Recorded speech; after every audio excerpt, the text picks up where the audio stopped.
ভাল লাগে না। বেগমটা না কিরকম ফুট করে পালিয়ে গেল, হাতে নাতে ধরতেই পারলাম না।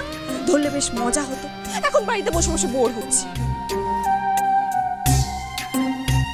বর্দি ভাইকে তখন তেড়ে ফুড়ে চার্জ করলেই হতো, বলতাম যে চলো আমাকে নিয়ে চলো, বেগম কোন বন্ধুর বাড়িতে গেছে আমিও দেখতে চাই। এখন হয়েছে যত গলায় গলায় বন্ধুত্ব।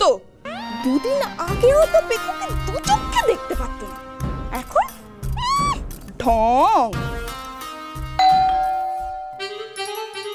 এখন আবার বাড়িতে কে এলো? উঠবো না। এই দিদি ভাই দেখো না কে এসছে। যাচ্ছি। আরে রনিতা, তুই এখানেই বসে আছিস, একটু গিয়ে দরজাটা খুলতে পারছিস না? আশ্চর্য।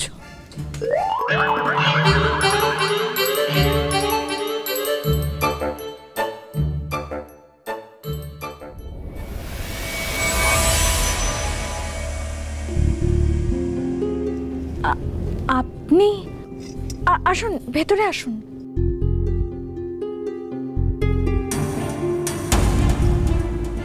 আপনি আপনি আবার আজ কি দরকারে? হ্যাঁ, আপনি একটু বেশি এই বাড়িতে যাতায়াত করছেন না?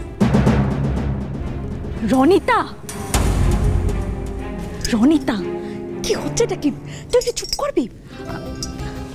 আপনি আপনি দাঁড়িয়ে আছেন কেন? আপনি প্লিজ আসুন না, ভেতরে আসুন, বসুন প্লিজ। এক সেকেন্ড।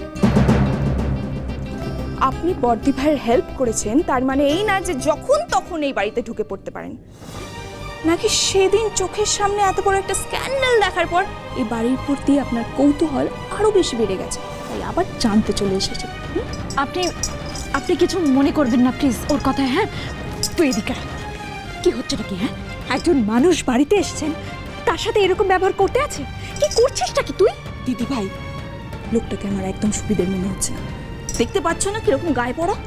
চুপ কর তুই। আপনি আপনি প্লিজ বসুন না, আপনি দাঁড়িয়ে আছেন কেন? বসুন। আপনি একদম ঠিক ধরেছেন। সেদিনের ব্যাপারের পর কৌতূহল মেটাতেই আমি এই বাড়িতে এসেছি। এক্সকিউজ মি, আপনি আপনি এখানে? হ্যাঁ, আমি।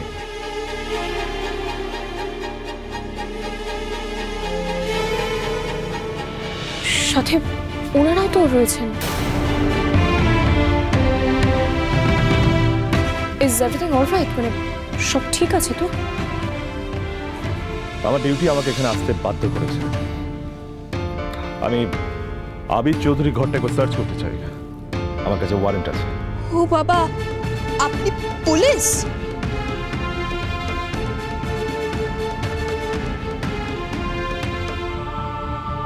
ইয়েস, আপনি একদম ঠিক ধরেছেন।